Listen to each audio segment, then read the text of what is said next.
आज जो हमने चीज़ पढ़नी है उसका नाम है एनर्जी स्टोर इन इंडक्टर, यानी कि जो इंडक्टर होता है उसके अंदर एनर्जी कैसे स्टोर होती है और उसका फार्मूला क्या है, आज हमने ये पढ़ना है। अगर मैं इंडक्टर की पहले बात करूं कि इंडक्टर क्या है, तो इंडक्टर क्या है, is an inductor is a electrical component that store energy in its magnetic field when current flows through it. यानी कि जो इंडक्टर एक इलेक्ट्रिकल कंपोनेंट है जो कि सर्किट्स में हम कनेक्ट करते हैं, उनको उसको हम इलेक्ट्रिकल कंपोनेंट कहते हैं, जो कि एनर्जी को स्टोर करता है किस में, मैग्नेटिक फील्ड में, जो उसके जो इर्द गिर्द पैदा होती है कब, जब उससे करंट पास हो। जैसे कि अगर यहाँ पर एक बैटरी है जिसको मैंने कनेक्ट किया है इस इंडक्टर के साथ। एक इंडक्टर क्या है कि जब एक तार को आप लपेट दो, इस फॉर्म में दे हो, तो ये इसके पास एक प्रॉपर्टी आती है इंडक्टेंस वाली, जिसकी वजह से हम इसको इंडक्टर कहते हैं। क्या होती है उसको हम बाद में देखेंगे। जब मैं अभी करंट नहीं जा रहा, लेकिन जब करंट पास होगा तो इसके इर्द गिर्द मैग्नेटिक फील्ड पैदा हो जाएगी और वो इसके अंदर स्टोर रहती है। यहाँ पे वर्ड करंट लिखा है और करंट का मतलब क्या है कि बेसिकली चार्जेस का फ्लो करना, जो कि इस सर्किट में अगर मैं स्विच ऑन करूंगा तो इस डायरेक्शन में पॉजिटिव टर्मिनल से negative terminal of the battery की तरफ मूव करेगा। तो शुरू में चूंकि मैं करंट पास नहीं हो रहा है इंडक्टर के थ्रू, तो फिर इसके इर्द गिर्द मैग्नेटिक फील्ड पैदा नहीं होगी। क्यों? क्योंकि अभी स्विच क्या है, वो ऑफ है। जिसको मैं एज एन इनिशियल कंडीशन भी लिख सकता हूँ कि आपके पास क्या है कि शुरू में आपके पास करंट क्या है, वो जीरो है, जिसको इनिशियल करंट है, जिसको मैंने यहाँ पे लिख दिया, जबकि यहाँ पे इनिशियल की स्पेलिंग भी मैं ठीक करता हूँ। जबकि अगर मैं स्विच को ऑन करूंगा, when switch is turn on, तो जाहिर है इससे करंट पास होगा, जिसको फाइनल हम करंट कह रहे हैं, और वो कब होगा, जब हम स्विच को ऑन कर देंगे, और वो करंट जो है वो आपके पास क्या है, आई, जिसको मैं लेबल कर देता हूँ कि ये करंट जो जिसको आई कह रहा हूँ, ये क्या है, ये आई बेसिकली क्या है, करंट है।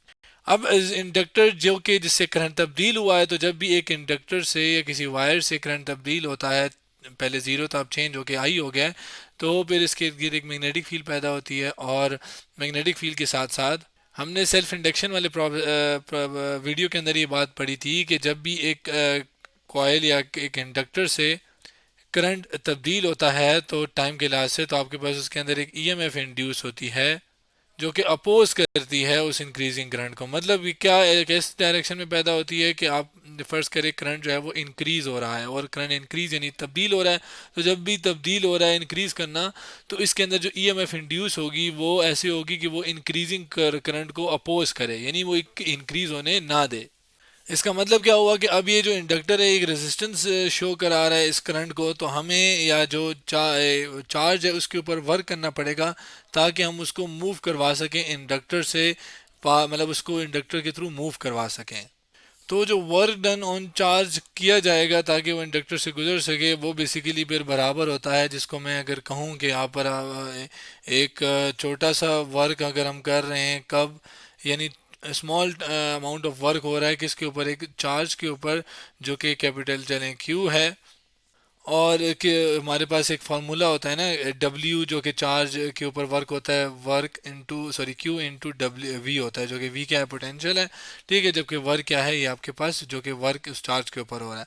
तो यहाँ पर अगर छोटे वर्क की बात करूँ जो कि एक छोटे चार्ज पे हो रहा है, एक थोड़े से चार्ज के ऊपर हो रहा है, तो वो बेसिकली यहाँ पर क्या होगा, किसके खिलाफ हो रहा होगा, वो हो रहा होगा ये जो ईएमएफ यहाँ पर इंड्यूस हुई है, तो वो ईएमएफ की वैल्यू यहाँ पर मैं पोटेंशियल की जगह उस ईएमएफ की वैल्यू लिखूंगा। और यहाँ पे मैं इस ईएमएफ को जो कि मैंने लिख दिया, इसको मैं यहाँ पे लेबल भी कर लेता हूँ। ईएमएफ क्या है, ये बैटरी के पास वो ताकत होती है जिससे करंट पास होता है, तो इसके अंदर भी वो ताकत आ जाती है कब, जब में करंट तब्दील हो। तो ये जो वर्क डन हम चार्ज के ऊपर करेंगे, ये वर्क डन फिर क्या होगा कि ये उस चार्ज के अंदर, ये जो जब वो इससे पास होगा तो वो एज एन एनर्जी जो है इस इंडक्टर के अंदर एज में एनर्जी स्टोर हो जाएगा, जिसको मैं यहाँ पे लेबल कर देता हूँ कि ये यू क्या है, ये वो एनर्जी स्टोर है किसके अंदर, ये आपके पास है उस इंडक्टर के अंदर, जो कि स्टोर हुई है।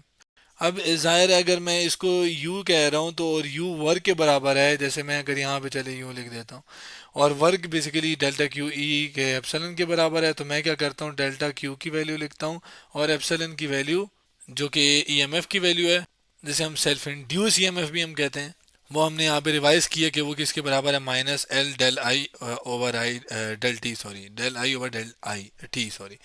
अब ये आई क्या है, ये वो करंट है जो कि इस कॉइल से, सोलिनॉइड से, या आप कह लो इंडक्टर से पास हो रहा है, जबकि टाइम कितनी वक्त में तब्दील हो रहा है वो करंट। जबकि एल क्या है, ये वो सेल्फ इंडक्टेंस है जो कि इस मटेरियल की, इस कॉइल की प्रॉपर्टी होती है, सोलिनॉइड की प्रॉपर्टी होती है कि कितना वो रेजिस्ट करती है आने वाले करंट को। तो हम इस फार्मूले का इस्तेमाल करेंगे जिसको मैं यहाँ पे ले आता हूँ, जिसके अंदर हम माइनस को इग्नोर करेंगे क्योंकि वो फ़िलहाल हमें जस्ट मैग्नीट्यूड चाहिए। तो हम क्या करते हैं, इस एप्सिलन जो कि ऊपर आना था ना, यहाँ पर बेसिकली क्यू के साथ आके एप्सिलन आना था, जिसको मैं लिख लेता हूँ, और इस एप्सिलन की वैल्यू यहाँ से उठा के इसमें प्लेस करते हैं। कुछ नहीं करता, u को एज इट इज़ लिखता हूँ, del q as it is आ गया, जबकि एप्सिलन की वैल्यू यहाँ से और यहाँ से उठा के इधर प्लेस कर लेता हूँ, जो कि चलें ब्रैकेट ब्रैकेट की खैर है बाय द वे। अब आगे चलते हैं और एल को पहले लिख लेते हैं। चलें, डेल क्यू है, डेल क्यू के नीचे अगर इस डेल टी को मैं मूव करा लूँ, ये आपके पास डेल क्यू, ये आपके पास क्या है डेल टी, और यहाँ पर क्या है डेल आई आ गया, जबकि लेफ्ट हैंड साइड पे क्या है यू है। इसको मज़ीद सिंप्लीफाई करते हैं, आपके पास जो है u एज इट इज़ आ गया, जबकि l आ गया, कितना चार्ज कितनी देर में फ़्लो हुआ, इसको हम क्या कहते हैं करंट। तो ये पूरी टर्म किसके बराबर आ गई, i के, यानी करंट के जो कि पास हुआ, और वो कितना है, वो i है, जबकि डेल i जो कि क्या है, ये भी करंट है, तब्दील हुआ हुआ। तो बेसिकली शुरू में ज़ीरो करंट था, जिसको मैं यहाँ पे लिख लेता हूँ कि शुरू में जो इनिशियल करंट था वो ज़ीरो था, बाद में करंट क्या हो गया, फाइनल करंट वो क्या है ज़ीरो। तो सॉरी, ज़ीरो नहीं था, वो था आई। तो अब ज़ाहिर है मैंने इसमें से करंट इंक्रीज़ हुआ है, कोई वैल्यू अगर फ़र्ज़ करो 3 एम्पेयर करंट पास हो रहा है ना, तो ज़ीरो से 3 एम्पेयर में जाने के लिए इंक्रीज़ हुआ होगा करंट। तो मैं क्या करता हूँ, मैं बजाय इसके कि इंक्रीजिंग करंट लिखूँ, मैं एवरेज ले लेता हूँ, इन दोनों की क्या कर लेता हूँ, एवरेज ले लेता हूँ, जिसको मैं डेल आई कह रहा हूँ। और वो एवरेज जो है वो आपके पास किसके बराबर आएगी, ज़ाहिर है I initial plus I final divided by कितनी वैल्यूज़ हैं, दो, तो ये टू हो गया, जबकि इनिशियल क्या थी ज़ीरो, जबकि फाइनल क्या थी आई, तो ये आई और नीचे डिवाइडेड बाय टू, तो ये आई ओवर टू की वैल्यू जो कि है मैं यहाँ पे प्लेस कर लेता हूँ। तो ये आई एल आई तो आ गया, साथ आपके पास क्या आ जाएगा, आई ओवर टू, जिसको मैं ये लिख देता हूँ। अब आई और आई स्क्वायर हो जाएंगे, और आपके पास टू को पहले लिख देता हूँ, ये 1/2 एल आई स्क्वायर हो गया, और ये यू के बराबर है। यानी मेरे पास एनर्जी आ गई, एनर्जी की वैल्यू आई जो कि करंट और एल पे डिपेंड कर रही है। एल सेल्फ इंडक्टेंस है, जो कि यहाँ पे मैंने लिखा था, यहाँ पे मैं इसको लेबल भी चले दोबारा भी कर लेता हूँ। ये सेल्फ इंडक्टेंस है जो कि इंडक्टर की प्रॉपर्टी है ना, जबकि आई क्या है, वो करंट जो कि पास हो रहा है। एल की वैल्यू एक फिक्स इंडक्टर के लिए, एक इंडक्टर के लिए सेम रहती है, तब्दील नहीं होती। लेकिन अगर मैं आई की बात करूँ तो जितना, इसी बात को मैं अल्फाज में लिखते देता हूँ, increasing current will increase energy store, जो कि हमने इस फॉर्मूले से भी देखा। लेकिन किस लिहाज से, स्क्वायर के लिहाज से, square times.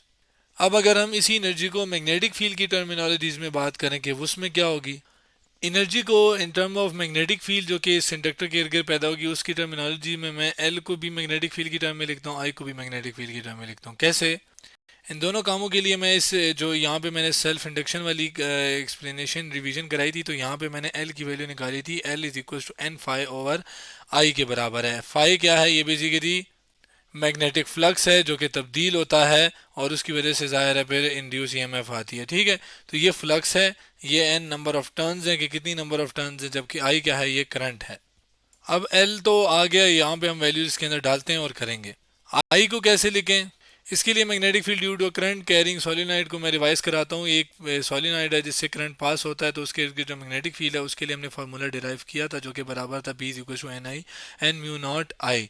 Mu nought permeability of free space है, जो कि किसी पॉइंट पे अगर आपने फर्ज करो मैंने इस पॉइंट पे निकालनी है मैग्नेटिक फील्ड, तो सोलिनॉइड और इस पॉइंट के दरमियान जो मीडियम है ये उसकी प्रॉपर्टी है, जबकि N number of turns per unit length है, जबकि आई वो करंट है जो कि सोलिनॉइड से पास हो रहा है। अब इसमें करंट की वैल्यू यहाँ से हम निकालेंगे बी की टर्म में, और हम उसको प्लेस करेंगे किसके अंदर, ज़ाहिर है इस आई के अंदर, ये वाला आई। तो चलिए करते हैं साथ, पहले मैं ज़रा लेबलिंग कर लेता हूँ। ये एन क्या है, ये number of turns per unit length है, जबकि म्यू नॉट क्या है, ये परमेबिलिटी ऑफ फ्री स्पेस है, जिसको मैं यहाँ से भी इसको भी लेबल कर लेता हूँ। ठीक हो गया, जबकि आई हमें पता है कि ये क्या है, आई ये करंट है जो कि इस सॉलिनॉइड से, इस इंडक्टर से पास हो रहा है। क्योंकि सॉलिनॉइड और इंडक्टर की अगर आप देखें तो एक ही चीज़ है, तो बेसिकली हम इसको फिर सॉलिनॉइड को इंडक्टर कहते हैं, क्योंकि वो भी अपोज करता है ना। बाकी यहाँ पर अगर आप देखें तो सेल्फ इंडक्टेंस में जो ये आई है, ये बेसिकली ये भी करंट है जो कि इससे पास हो रहा था। तो यहाँ पर हमने चूंकि आई लिया हुआ है, तो हम इसको भी आई कर देते हैं। अब एल को ज़रा पहले मैग्नेटिक फील्ड की उसमें ले आते हैं। यहाँ पर आपके अगर देखें तो आई तो आ गया ना, आई एज इट इज़ लिखते हैं, एन को एन लिखते हैं। अब ये जो फ्लक्स है ये बेसिकली बराबर होता है बी ए के, इसका बेसिकली असल जो वैल्यू होती है वो होती है B A cos of theta, जो कि मिनिमम या मैक्सिमम हो सकती है थीटा, जो कि बी और ए के दरमियान एंगल है। लेकिन अगर हम मैक्सिमम फ्लक्स की बात करें तो हम यहाँ पे मैक्सिमम फ्लक्स डाल रहे हैं ताकि कन्फ्यूजन ना हो। आपके पास जो करंट है वो मैक्सिमम मूव हुआ है, चेंज हुआ है, तो हम यहाँ पे फ्लक्स भी मैक्सिमम रखेंगे। तो हम क्या करते हैं, पहले एल के अंदर ये बी की वैल्यू डालते हैं और सिंप्लीफाई करते हैं। ये आपके पास एल है और एल क्या है, एन। एन तो एज इट इज़ मैं लिख देता हूँ, ये एन आ गया। नीचे करंट है उसको भी एज इट इज़ लिख लेते हैं। बी की जगह मैं यहाँ से एन म्यू नॉट और आई की वैल्यू डाल लेता हूँ, जो कि म्यू नॉट एन आई हो गया। जबकि ए के क्या है, एरिया है किसका, उस लूप का एरिया की बात हो रही है जिससे फिर लाइन जो है वो पास हो रही हैं। और कितनी नंबर ऑफ लाइंस एक लूप से पास हो रही हैं, एक एरिया से पास हो रही हैं, उसे उसे ही तो फ्लक्स कहते हैं, मैग्नेटिक फ्लक्स। यहाँ पर अगर आप देखें तो ये आई से आई कैंसिल हो जाएगा, क्या रह जाएगा, mu not N capital N और साथ आगे क्या आ जाएगा, ए। जिसमें एन क्या है, ये number of turns per unit length है ना। इसको मैं ये भी तो लिख सकता हूँ कैपिटल एन यानी number of turns per unit length. तो ये मेरे पास एन और एन सेम आ जाएगा, तो ये और सिंप्लीफाई हो जाएगी म्यू नॉट। बल्कि इसको एक काम करते हैं, स्मॉल एन की टर्म्स में लिखते हैं। किसको भला, अब इसके लिए मैं ज़रा पीछे जाता हूँ। मुझे पता है ना कि स्मॉल एन किससे बराबर है, number of turns per unit length, वो है number of turns per unit length. इस लेंथ को उधर लेके जाऊंगा तो ये एन एल हो जाएगा और ये कैपिटल एन। यानी कैपिटल एन की जगह मैं क्या करता हूँ, स्मॉल एन एल लिख देता हूँ। उसके लिए इसको मिटाता हूँ पहले मैं, और यहाँ पर क्या लिख देता हूँ, स्मॉल एन और साथ एल।